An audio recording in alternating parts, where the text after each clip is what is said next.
No soy hombre de supersticiones, pero la experiencia que les voy a contar cambió por completo mi forma de ver las cosas. Soy un hombre solitario. Doy clases en una institución muy importante de mi ciudad. Como maestro, he manejado muchos grupos de estudiantes y, por consiguiente, he tratado con diferentes personalidades. Pero este año, 2024, me tocó una alumna que era muy popular entre sus compañeros, pero no por su forma de ver la vida, sino por la lúgubre sombra que precedía a aquella fama. Muchos decían que tenía visiones vividas, sueños que se volvían realidad. Le advertía la presencia de la muerte. Desde que ingresó a la institución, se había contado de algunos casos en donde ella estaba presente. Decían que, horas antes de que sucedieran los hechos, aquella chica advertía a quien iba a padecer tal fatalidad. Si me entienden a lo que me refiero, aquel que hacía caso de sus advertencias quedaba libre de tal fatalidad, pero el que no, simplemente sucumbía a su destino. La verdad, como hombre de conocimiento, pensé que se trataba de una histeria colectiva, de esa que los jóvenes suelen tener por el mismo hecho de ser jóvenes. Pero aquella tarde fue diferente. Hacía mucho frío. Todos los alumnos, incluyéndome, esperábamos ansiosamente que acabaran las clases para ir a casa. Yo había pensado llegar a mi hogar y tomarme una buena taza de café con un gran retazo de pastel que había comprado el día anterior. Pero lo que no sabía era que algo iba a cambiar mis planes drásticamente. El reloj caminaba lentamente. Se podía oír los tic-toc, tic-toc. Todos esperábamos la sirena de salida. Por fin sonó, me dije a mí mismo. Uno a uno, mis alumnos se fueron despidiendo de mí, hasta que, por último, quedó aquella niña extraña. Solo bajé mi cabeza y traté de ignorar su presencia. Arreglé mis carpetas y las metí brevemente a mi portafolio. De repente, no sé cómo, aquella joven se encontraba frente a mí. Me miraba con unos ojos profundos, fríos. Su respiración estaba alterada y de repente esa habitación comenzó a tornarse muy fría. Me tomó de la mano y me detuvo. «Profesor», me dijo. Luego mantuvo un silencio abrumador y eterno. «¿Usted cree en lo sobrenatural?» No supe qué decirle. Me había quedado mudo. Parecía la escena de una película de horror. Pues no, sonrió levemente. Esta noche tendrá una visita, pero no se preocupe, su destino no termina aquí. Esa noche conocería las dos caras de la vida, pero nada pasaría más allá de lo que tuviera que pasar. Un susurro en mi oído me hizo sentir un escalofrío. Creo que ni siquiera cerré la puerta del curso, solo corrí apresurado. Realmente, su presencia y palabras me habían perturbado. Por fin llegué a mi hogar y abrí la puerta de mi casa rápidamente. Lo único que hice fue recostarme en la cama, pensando en lo que me habían dicho. Pocas cosas me alteraban, y esta, para mi gran sorpresa, se había convertido en una de ellas. Recuerdo perfectamente que eran las 8 p.m. porque tengo un reloj de cabecera digital. Cerré por un momento los ojos como queriendo olvidar lo sucedido, pero seguía escuchando sus palabras retumbar en mis oídos. De repente, el reloj marcaba las 3:03 a.m. ¿Cómo es que el tiempo pasó tan rápido?, me dije a mí mismo. De pronto, un lúgubre frío inundó mi habitación. La oscuridad se volvió densa y perturbadora, y lo único que alumbraba era la luz de la luna que se reflejaba en mi cama. Instintivamente, me asomé por la ventana de mi cuarto, y recuerdo dos perros callejeros hurgando en el contenedor de basura que se encontraba frente a mi casa. Entonces, me tranquilicé por un momento. Dije, es la tensión del momento. Me dije, es la tensión del momento. Pero poco a poco, la oscuridad me envolvió. La podía sentir, la podía percibir. Todo a mi alrededor se disfrazaba de miedo. Solo recuerdo que un golpe muy fuerte me aventó contra la pared de mi habitación. Cerré mis ojos, pero cuando los abrí, ya no era mi habitación, sino una especie de iglesia victoriana. Me encontraba en una iglesia, como si fuera esa escena de las películas donde pasas de una realidad a otra con una especie de salto en el tiempo. Recuerdo muy bien los detalles, como si los estuviera viviendo en este mismo momento. Recuerdo paredes gruesas de piedra, grandes ventanales, arcos puntiagudos, decoraciones oscuras, imágenes siniestras. Solo miraba aterrado. Tal vez era algo como esos saltos en el tiempo de los que muchos hablan. De repente, de una de las esquinas de aquella enorme construcción, Vi una figura no menor a 3 metros de altura, delgada, con una vestimenta similar a la de esos monjes antiguos que ves en los libros de historia. Estaba cubierta la cabeza, no se divisaba su rostro, y llevaba una gran hoz en una de sus manos. Aquel ser flotaba en dirección hacia mí. Intenté correr, pero no pude. El miedo me ganó, y además, ¿a dónde debía correr? Recuerdo voces que provenían de todos lados, algunas dulces, otras roncas. Vi un túnel detrás de aquella figura, y a ese túnel entraban, como un imán atrae a un metal. Podía ver caras, almas que no podían escapar. Ellas volaban, traspasaban inclusive mi cuerpo y entraban inevitablemente en aquel túnel negro. La figura espectral se puso frente a frente conmigo. Mi cerebro retumbó. Si era un sueño, solo quería despertar. Me di golpes en la cara, pero no hubo nada. No podía evitar lo que estaba a punto de suceder. Lo recuerdo muy bien. Tomó mi brazo derecho, y una daga apareció en su mano huesuda. Una daga que tenía una empuñadura de plata antigua, como envejecida, con símbolos extraños a su alrededor, similares a los de la escritura celta. Mi sangre comenzó a caer, pero no de manera desmesurada, sino gota a gota. Parecía que el tiempo se había detenido. Podía oír cómo cada gota que caía al suelo retumbaba como un eco en las paredes de aquella enorme iglesia. Dicen que la muerte no tiene cara, pero yo la vi. Su rostro era puntiagudo, su piel gris, su mirada efímera e inmortal, su expresión vacía y espeluznante. «Es hora», me dijo. «Así debe ser. Yo comprendo los secretos, pero tú, miserable mortal, ¿qué puedes comprender?» «Es hora de cumplir mi trabajo», continuó. «Debes saber que el mundo espiritual tiene muchas caras que el mísero humano tal vez nunca comprenderá. Ustedes viven poseídos por su ego, enceguecidos por lo mundano, persiguiendo siempre lo innecesario, lo efímero. Son hierba fresca que pronto se marchita y que debe ser echada a la hoguera. ¿Qué acaso no se dan cuenta de que el final del camino es el mismo para todos? De que no existen diferencias. El final es el mismo para todos». De repente, oí una voz fuerte como el trueno en tormenta. «Él es mío». Una luz inundó ese lugar, y aquel ser espectral me miró fijamente, como sorprendido, como sin poder entender aquella decisión. Soltó rápidamente mi brazo.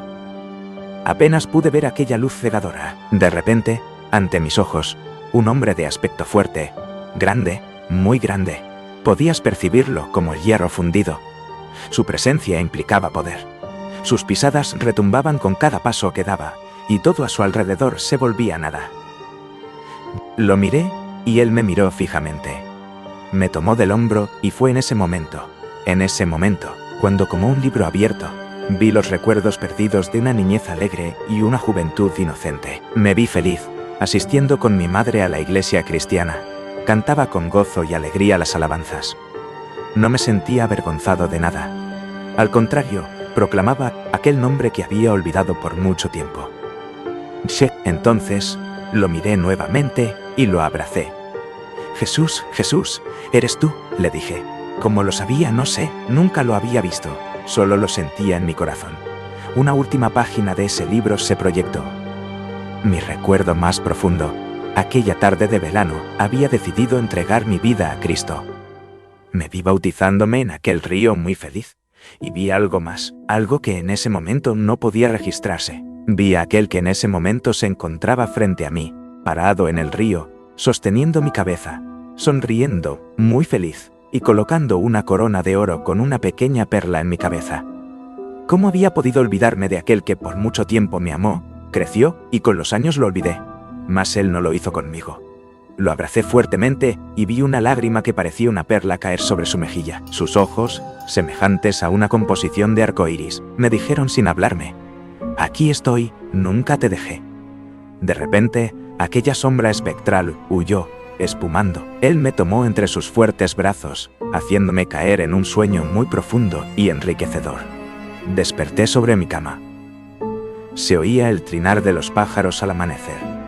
El sol comenzaba a enviar sus rayos de luz por mi ventana. Yo estaba allí, sin saber ni comprender. Me miré el brazo, y sí, tenía una herida profunda. Aún me dolía. ¿Qué había pasado aquella noche?, me pregunté. Entonces comprendí que fue él. Él me salvó. No quiero persuadirte a nada.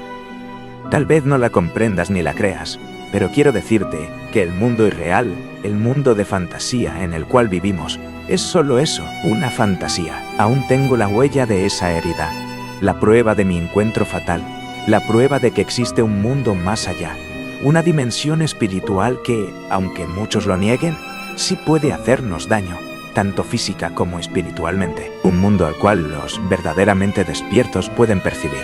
No me pidas explicaciones, no puedo dártelas porque ni yo las comprendo. Lo único que puedo decirte es que aquella noche, como aquella niña me dijo, verás las dos caras de la vida. Y así fue. Bienvenidos a The Deep Dive. ¿Listos para una inmersión profunda? Hoy nos adentramos en un relato escalofriante a la experiencia de un profesor peruano que dice haberse encontrado cara a cara con la muerte. La muerte misma. Se imagina. Es un tema que siempre nos ha fascinado, ¿verdad? Lo que me intriga de este caso es cómo mezcla la experiencia personal con preguntas sobre la vida, la muerte, la realidad. Totalmente. Es como si nos obligara a mirar lo que hay más allá de lo que vemos a diario. Y la cosa empieza fuerte. El profesor describe a una de sus estudiantes, una joven con una aura de misterio conocida por sus premoniciones. Sí, la clásica estudiante con visiones. El acto incluso predecía eventos fatales, imagínate. Y lo interesante es que quienes seguían sus advertencias a menudo se libraban de la tragedia. Increíble. Al principio el profesor, un hombre de ciencia, descartaba todo esto como superstición. Pero una tarde fría, todo cambia. ¿Qué pasó? El estudiante se le acerca con una advertencia escalofriante. Le dice que esa misma noche recibirá una visita. Solo pensarlo. Imagínate el miedo. El profesor describe la escena. La temperatura bajó de golpe. La mirada de la joven era intensa y lo invadió un temor abrumador. Es como si pudiera sentir la atmósfera pesada a través de sus palabras. Totalmente. El profesor intenta olvidarlo, pero las palabras del estudiante no lo dejan en paz. Llega la noche y las cosas se ponen aún más siniestras. Se acuesta a las 8 p.m., cierra los ojos por un momento y de pronto son las 3 a.m. ¿Y qué? ¿Dónde estaba? En un lugar completamente diferente, en una iglesia victoriana oscura con una decoración ornamentada, una atmósfera opresiva. La iglesia victoriana, un clásico en este tipo de relatos, siempre con ese aire gótico y misterioso. Y de entre las sombras emerge una figura imponente de al menos 3 metros de altura, envuelta en una túnica con capucha. La imagen clásica de la muerte, ¿no? Exactamente. Lo que más me impactó es que no describe el rostro de la figura, está oculto. Claro, eso aumenta el misterio, la muerte como algo incognoscible, que escapa a la comprensión humana. Y el relato se vuelve aún más aterrador cuando describe un túnel lleno de almas atrapadas, sus voces resonando a su alrededor. Una imagen del más allá, ¿no? Es curioso cómo la descripción se asemeja a diferentes creencias. Sí, como si fuera un miedo universal. Exacto. Y bueno, la cosa se pone fea cuando la figura espectral ataca al profesor hiriéndolo en el brazo con una daga de plata. Con una daga, eso sí que es raro. Sí, y la daga tenía símbolos antiguos grabados. Es importante esto, porque la herida se convierte en una prueba, en algo real. Claro, un recordatorio físico de la experiencia, algo que no puedes ignorar. Exacto. Pero el ataque no es solo físico. La figura se burla del profesor, lo llama miserable mortal, obsesionado con trivialidades. Qué fuerte. Y le dice que la muerte es inevitable, que la vida humana es fútil. Es como si nos pusiera frente a nuestra propia mortalidad, ¿no? Totalmente. Es un momento filosófico potente. Nos hace cuestionar el sentido de nuestras vidas. Y justo cuando el profesor está a punto de sucumbir a la desesperación, una luz cegadora inunda la iglesia. La luz. El clásico símbolo de esperanza. Sí, un contraste brutal con la oscuridad. Y aparece una figura llena de poder y resplandor. Jesús. La figura espectral retrocede aterrorizada. La diferencia de poder es evidente. Totalmente. Jesús toca al profesor y esto desencadena una avalancha de recuerdos perdidos. El profesor recuerda cuando era niño, iba a la iglesia con su madre, cantaba himnos. Recupera su fe. Sí, recuerda el momento en que dedicó su vida a Cristo. Es muy emotivo. Llora desconsoladamente, arrepentido por haber abandonado su fe, pero a la vez siente la presencia de Jesús, el consuelo, la seguridad. Es una escena poderosa, ¿no? La fe como un refugio en la oscuridad. Sí. Y de pronto el profesor despierta en su cama con el sol entrando por la ventana, de vuelta en su realidad. Pero transformado. Exacto. Y con una herida en el brazo, un recordatorio físico de su experiencia aterradora. Una marca del otro lado. Pero esto nos deja con la pregunta, ¿fue todo real o solo una pesadilla vívida? Esa es la gran pregunta, ¿no? Una pregunta difícil, sin duda. Lo que me llama la atención es que, a pesar del aterrador del encuentro, el profesor no se queda solo en el miedo. Claro, su experiencia, aunque sea extraordinaria, toca temas que nos resuenan a todos, ¿no? El miedo a la muerte, la búsqueda de un significado, son preguntas que la humanidad se ha hecho siempre. Totalmente. Y lo que hace él es usar esta experiencia para reevaluar su vida. Me fascina cómo pasa el escepticismo a un despertar espiritual. Es como si la muerte misma le hubiera recordado su fe, pero no se ciega, ¿eh? No, para nada. Describe el mundo espiritual como un lugar que puede causar daño, tanto físico como espiritual. No es un paraíso. Exacto. Y eso nos recuerda que el camino espiritual no es fácil. Para nada. No se trata de creer ciegamente, sino de ser responsable, de tener cuidado. Y hablando de eso, el profesor insiste mucho en las limitaciones de la mente humana, ¿no? Como si hubiera cosas del mundo espiritual que nunca vamos a entender del todo. Esa humildad es clave. Reconocer que nuestra percepción es limitada, que hay cosas que escapan a nuestra lógica. Y creo que ahí es donde muchos se equivocan. Es como intentar explicarle la física cuántica a alguien que solo conoce la física clásica, ¿no? Hay un nivel de realidad que ni siquiera podemos percibir. Exacto. Y ese misterio, esa inmensidad, lo que nos sigue fascinando, lo que nos empuja a explorar. Y me parece importante la crítica que hace la obsesión por lo material. Dice que estamos cegados por lo mundano y no apreciamos el verdadero significado de la vida. Una crítica que se ha repetido a lo largo de la historia, ¿no? Nos dejamos atrapar por lo superficial, por el placer inmediato y olvidamos lo que realmente importa. Es como correr en una cinta sin fin, persiguiendo cosas que al final no nos dan la felicidad.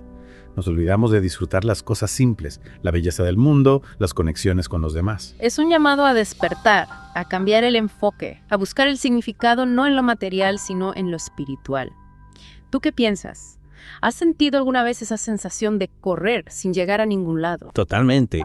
Y en el caso del profesor, ese algo más grande es su fe en Cristo, ¿no? Pero entiendo a lo que te refieres. La historia va más allá de la religión. Exactamente. Es un viaje de autodescubrimiento, de despertar espiritual, un llamado a enfrentar nuestros miedos, a cuestionar nuestras ideas y a buscar una comprensión más profunda de nosotros mismos. Y al final, lo que nos queda es la pregunta, ¿qué hay más allá? Es una pregunta que nos ronda a todos, ¿verdad? Aunque no hayamos tenido un encuentro con la muerte como el profesor, todos nos enfrentamos a esas mismas preguntas sobre la vida y lo que hay más allá. Totalmente, es lo que hace que esta historia sea tan poderosa. Va más allá de lo cultural y lo religioso, nos habla de la experiencia humana en sí. Todos tenemos miedo a lo desconocido, buscamos un propósito, nos preguntamos qué pasa después de la muerte. Y su relato nos invita a mirar nuestras propias creencias y experiencias. ¿Alguna vez han sentido una presencia inexplicable? Esa sensación de que algo los observa o un cambio repentino en la atmósfera. Cosas que uno podría descartar como simple coincidencia, ¿no? O imaginación. Pero ¿y si fueran señales de otra dimensión? Un mundo que siempre está ahí pero que no percibimos normalmente. Como sintonizar una frecuencia diferente, una que el ruido de la vida diaria no nos deja escuchar. Quizás si bajamos el ritmo y nos abrimos a lo invisible, empezamos a captar esas señales. Y así, tal vez podemos entender mejor nuestra conexión con el universo, con esos misterios que están más allá de nuestra comprensión. Nos recuerda que todavía hay mucho que no sabemos, mucho por explorar. La historia del profesor es solo una perspectiva, una interpretación de una realidad que es enorme y compleja. Es una invitación a hacer nuestra propia inmersión, ¿no? A cuestionar lo que creemos, a desafiar los límites de nuestra mente y a aceptar el misterio de lo desconocido. Ya sea que lo veamos como un encuentro real con la muerte, como una metáfora de la transformación espiritual o simplemente como una historia de miedo, sin duda nos deja pensando. Nos recuerda nuestra propia mortalidad, la fragilidad de la vida, la importancia de buscarle un sentido a nuestro paso por este mundo. Y tal vez, solo tal vez, nos abre la mente a la posibilidad de un reino más allá de lo que podemos ver, donde la vida y la muerte se encuentran, donde los misterios del universo se revelan de maneras que solo podemos imaginar. ¿Ustedes qué piensan? ¿Han tenido una experiencia que desafíe su idea de la realidad? ¿Creen que es posible encontrarse con entidades espirituales? Nos encantaría escuchar sus historias, sus ideas. Y no olviden suscribirse a Sábado de Leyendas para más historias y análisis como este. Hasta la próxima, sigan explorando, sigan cuestionando y sigan sumergiéndose en las profundidades. Sábado de Leyendas.